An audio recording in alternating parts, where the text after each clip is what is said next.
दोस्तों, श्री कृष्ण कहते हैं कि जीवन एक युद्ध भूमि की तरह है। यहाँ हर मनुष्य अर्जुन की तरह खड़ा है और उसके सामने कई प्रश्न, कई भ्रम और कई कठिनाइयाँ होती हैं। लेकिन फर्क सिर्फ इतना है कि किसी के जीवन में कृष्ण का मार्गदर्शन होता है और कोई अपने ही मन के भ्रम में भटकता रहता है।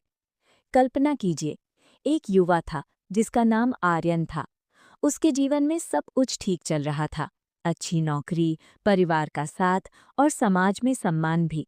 लेकिन धीरे धीरे उसके जीवन में परेशानियां आने लगी। काम में नुकसान होने लगा, दोस्त दूर होने लगे और जिन लोगों पर उसने भरोसा किया था वही लोग उसे धोखा देने लगे। आर्यन को समझ नहीं आ रहा था कि आखिर उसके साथ ऐसा क्यों हो रहा है। एक रात वो बहुत परेशान होकर घर से बाहर निकल गया। आसमान में बादल थे और चारों तरफ गहरी शांति थी।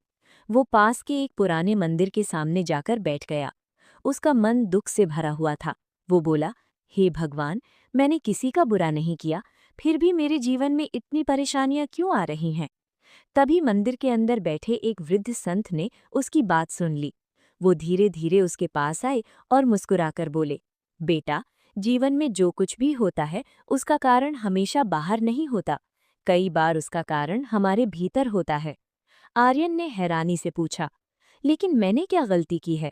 संत ने कहा, श्री कृष्ण ने भगवद गीता में कहा है कि कठिन समय में मनुष्य को 7 गुण बचाते हैं: ज्ञान, विनम्रता, बुद्धि, साहस, अच्छे कर्म, सत्य बोलने की आदत और ईश्वर में विश्वास। संत आगे बोले, जब मनुष्य इन 7 गुणों को अपने जीवन में रखता है, तब कोई भी विपत्ति उसे ज्यादा देर तक परेशान नहीं कर सकती। आर्यन ध्यान से सुन रहा था। संत ने एक छोटा सा उदाहरण दिया। उन्होंने कहा, मान लो एक नाव समुद्र में चल रही है। अगर हवा तेज हो जाए तो नाव डगमगा सकती है, लेकिन अगर नाविक समझदार हो तो वो दिशा बदलकर भी किनारे तक पहुंच सकता है।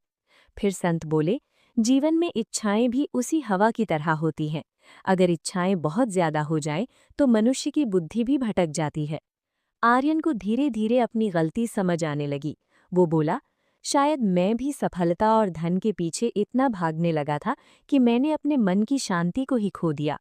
संत मुस्कुराए और बोले, यही तो जीवन का सबसे बड़ा भ्रम है। मनुष्य सोचता है कि खुशी धन में है, पद में है या लोगों की तारीफ में है, लेकिन सच्चाई ये है कि असली शांति मन के अंदर होती है। संत ने फिर श्री कृष्ण का एक संदेश सुनाया। उन्होंने कहा, हे अर्जुन, जो मनुष्य सुख और दुख को समान समझता है, जो किसी से द्वेष नहीं करता और जो अपने कर्म करते हुए ईश्वर पर विश्वास रखता है, वही सच्चा ज्ञानी है। आर्यन की आंखों में चमक आ गई। उसे समझ आ गया कि जीवन की समस्याएं उसे कमजोर बनाने नहीं आई थीं, बल्कि उसे मजबूत बनाने आई थीं। संत ने जाते जाते उससे एक बात और कही। उन्होंने कहा, याद रखो, जब तक तुम खुद से हार नहीं मानते, तब तक दुनिया की कोई ताकत तुम्हें हरा नहीं सकती। कमजोर तुम नहीं हो, कमजोर सिर्फ तुम्हारा समय है, और समय हमेशा बदलता है। उस दिन के बाद आर्यन का नजरिया बदल गया। वो पहले की तरह सिर्फ सफलता के पीछे नहीं भागा। उसने अपने जीवन में 3 चीजों को सबसे महत्वपूर्ण बना लिया: सच्चे कर्म, ईश्वर में विश्वास और अपने मन की शांति। धीरे धीरे उसके जीवन की परिस्थितियां भी बदलने लगी, क्योंकि जब मनुष्य का मन मजबूत हो जाता है तो उसकी किस्मत भी धीरे धीरे उसका साथ देने लगती है। दोस्तों, श्री कृष्ण कहते हैं कि इस संसार में हर मनुष्य को कठिनाइयां मिलती हैं, लेकिन जो व्यक्ति धैर्य, विश्वास और अच्छे कर्मों का साथ नहीं छोड़ता, वही अंत में विजेता बनता है। इसलिए जीवन में चाहे कितनी भी कठिनाइयां क्यों ना आए, अपने मन को कमजोर मत होने दीजिए, क्योंकि जिस मनुष्य के पास विश्वास और धैर्य की ताकत होती है, उसे कोई भी परिस्थिति ज्यादा देर तक हरा नहीं सकती।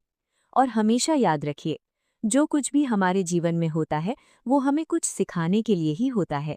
इसलिए कभी भी अपने कर्म करना मत छोड़िए और ईश्वर पर भरोसा बनाए रखिए, क्योंकि जब इंसान का विश्वास मजबूत होता है तब भगवान भी उसका साथ कभी नहीं छोड़ते।